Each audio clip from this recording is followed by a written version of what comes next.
Hello everyone and welcome to Sonoma for the sprint round. Sprint rounds always tend to cause a little bit of chaos, so if you can be quick and stay out of trouble, that's going to be a huge benefit to you when the points come out. So starting the lap and we're immediately coming off the throttle, a little bit of a dab on the brakes there just to help rotation off the car.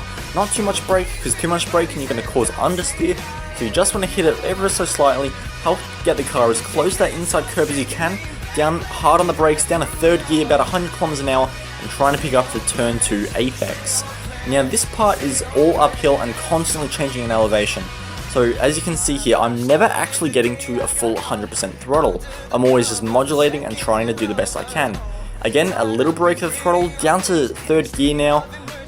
It's just constantly playing with the throttle and the brake. You're constantly trying to get the maximum rotation you can. 120 km an hour over the crest as we fire it down. A little bit on the curb, but there's not much you can do about that. Trying to brake around the 75 meter board, there's no real reference, so that's a bit of a guessing game. Taking as much of this inside curb as we can, as there will be track limit penalties if you exceed this curb on the exit. Now we're going to be braking just after the 100 meter board right there, hard on the brakes now, down to second gear, and we just need to use as little brake as we can once we approach the corner to get as much rotation as we can.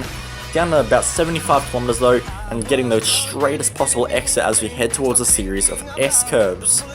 Just using the curbs here to sort of straight line as much as we can, using a big amount there, getting a V8 supercar style 2-wheel as we now try and attack this inside curb as much as we can, but we stay away from this curb on the right. That curb's quite high, so if you hit that too much, you're going to go on 2 wheels and you're going to end up in the infield. Still modulating the throttle as this track has so much elevation. At any point, the turbocharged Sierra can burst in a wheel spin and cause a nightmare of pain for you. As we head through this little left kink and braking for this little right corner, which is deceptively hard. It's a little bit off camber as well. As you can see here, I'm being forced a bit off to the exit, a bit more than I would have liked. So if you don't want to run out that wide, you just need to delay how long you get on the throttle. Now braking about probably 20 meters for this final corner, hard on the brakes now, probably the hardest braking point on the circuit, which does mean it is an overtaking opportunity. 65 kilometers an hour, second gear, and this is a nightmare to get on the power because you can very easily spit into that outside wall. This little left kink can also be tough if you can't run it flat, but managed it this lap, and that is a lap of Sonoma Raceway.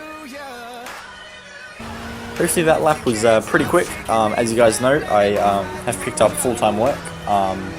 I've been doing part-time for a while, which was manageable, but full-time's a bit different. So these videos will be slightly delayed, but I will still be trying to get one out for you every single week. So yeah, thanks for not obviously rushing me, guys. Appreciate that, and I'll see you next time for round 4.